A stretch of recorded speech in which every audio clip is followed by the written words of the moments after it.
Sir, যে salary পাই এই salary দিয়ে আমার কিছু হয় না। স্যার যদি একটু স্যালারিটা বাড়াতেন।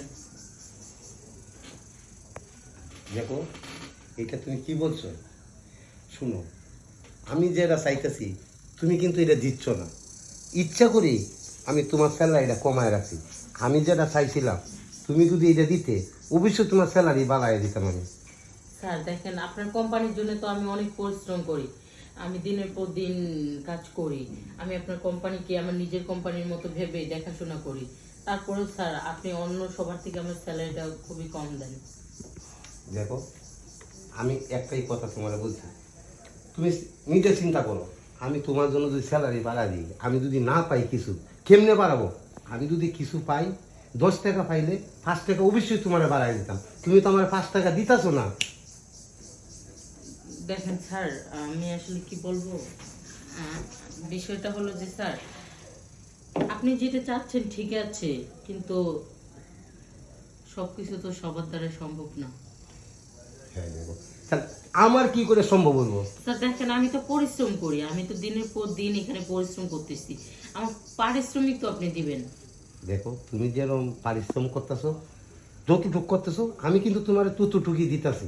না স্যার, আমার পারিশ্রমিক আপনি অনেক কম দিচ্ছেন, কারণ আমি যেভাবে পরিশ্রম করি, দিনের পর দিন আপনার কোম্পানিতে আমি কাজ করি, কোম্পানি দেখাশোনা করি, তো সেই ক্ষেত্রে আমার বেতন হাই লেভেলে থাকার কথা, কিন্তু আমি একদম কম বেতন পাচ্ছি। আমার কিন্তু এই চাকরিটা করা সম্ভব না যদি আপনি আমার বেতনটা না বাড়ান। দেখো, আমি তো বলছি তোমার বেতন বাড়ায় দেবো। আমি যেটা চাইতেছি তুমি এটা আমার দেও, অবশ্যই আমি তোমার বেতন বাড়ায় দিব।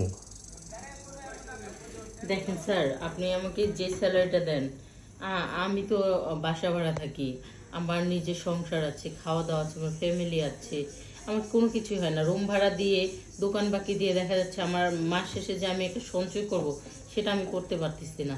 তো এই জন্যই বলতেছি যে স্যার দেখেন, আমার মতো ভালো লোক আপনার কোম্পানিতে কিন্তু আর একটাও নেই। আপনি একটু প্লিজ স্যার বিষয়টা দেখবেন। দেখো, আমি দেখবো, তুমি আমার কথায় রাজি হয়ে যাও, অবশ্যই আমি তোমার বেতন বাড়ায় দেবো। আমি যদি 10 টাকা লাভ করি তোমাকে 5 টাকা দেবো, কিন্তু আমি 10 টাকা ক্ষতি করে তোমাকে আমি 10 টাকা লাভ দিতে পারবো না। স্যার আসলে আমি তো মনে করি আমার দ্বারা কখনো আপনার কোনো ক্ষতি হয়নি, কারণ আমি সব সময় আপনার কোম্পানির জন্য অনেক অনেক পরিশ্রম করি। তো আপনার কোম্পানির কোনো ক্ষতি আমি চাই না, বা এই যাবত হয়নি, কিন্তু আমি জানি না যে আপনি আমার সাথে এমন ব্যবহার করেন কেন। দেখো, আমি তোমার সঙ্গে কিচ্ছু ব্যবহার খারাপ করতেছি না। আমার একটাই কথা, তুমি যে এই যে কইছো ক্ষতি করতেছো না, তুমি ক্ষতি করতেছো কিন্তু তুমি এটা বুঝতেছো না। আমি তো দেখতেছি আমার কোম্পানির ক্ষতি হইতেছে, আমি স্যার, লসে রান করতেছি। আমি কি করলে আপনি আমার স্যালারিটা বাড়াবেন, আমি আপনার মুখ থেকে একটু শুনতে ওই চাই। যে তোমাকে তো আমি বলছি, আমি যেটা চাইতেছি এটা তুমি দিতেছো না, ওইটা দেও, দেখবে তোমার 10 টাকা জায়গাতে আমি 20 টাকা বাড়ায় দেবো। স্যার দেখেন, আপনাদের মতো স্যারেদের কারণে কিন্তু আমাদের মেয়েদের দেহ বিক্রি করতে হয়। আপনাদের চাহিদা মেটাতে জন্য আমরা কিন্তু বেডরুম পর্যন্ত যাই, কিন্তু স্যার দেহ দিয়ে কি সব কিছু হয়?